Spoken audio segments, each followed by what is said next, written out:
can programming help students develop persistence? And so in this section, the authors basically mentions that in programming, you're going to engage in debugging, even if you don't want to. There's going to be a lot of self-directed iterative learning going on in programming in particular, and that this relates to research by Carol Dweck, which talks about fixed versus growth mindsets, which I'm realizing now I don't think I've done a podcast on, and I really should. But one of the interesting things that the author mentions in here is that there are some researchers who argue that actually engaging in these iterative processes while constantly receiving error messages might actually develop a fixed mindset that students are unable to improve their understanding of computer science or programming. And so they cite a couple of studies in there that sound really interesting. Now, in addition to talking about the fixed versus growth mindset, the author also cites Duckworth, who discusses grit. So the grit is the idea of being able to engage in something over an extended period of time, persevere through it. So here's a quote that resonates with something that I mentioned in a previous podcast episode. And this is from page 19. Quote, "However, arguments for universal computer science education on the grounds of improving grit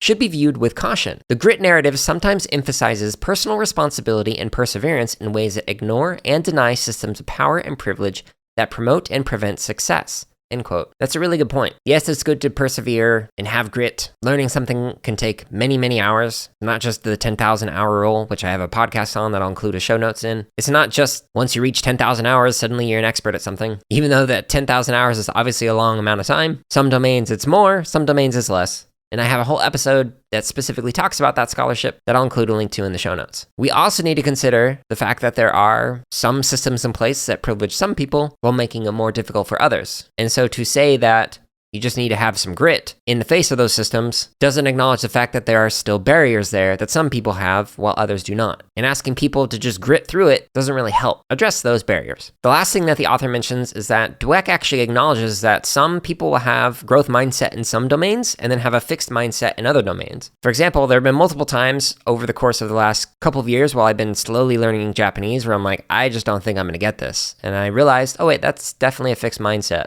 I just need to invest more time and energy into this. And the fact that I had that is interesting because when it came to music, I never viewed myself as being incapable of improving as a musician. Even when I was absolutely terrible when I first started, I always thought, okay, well, if I invest more time, I'll get better. And that was true. So it's interesting in some domains where I have a growth mindset and then others where I catch myself having a fixed mindset and having to remind myself it just takes time and maybe I need to change my approach to improve in whatever area I'm working on. So the author concludes this section by basically saying that while there are some failures that are going to come with programming in particular, it's not necessarily clear that this is going to improve like a growth mindset. This excerpt of the CSK8 podcast is from episode number 118, which is titled Good and Bad Reasons to Teach All Students Computer Science.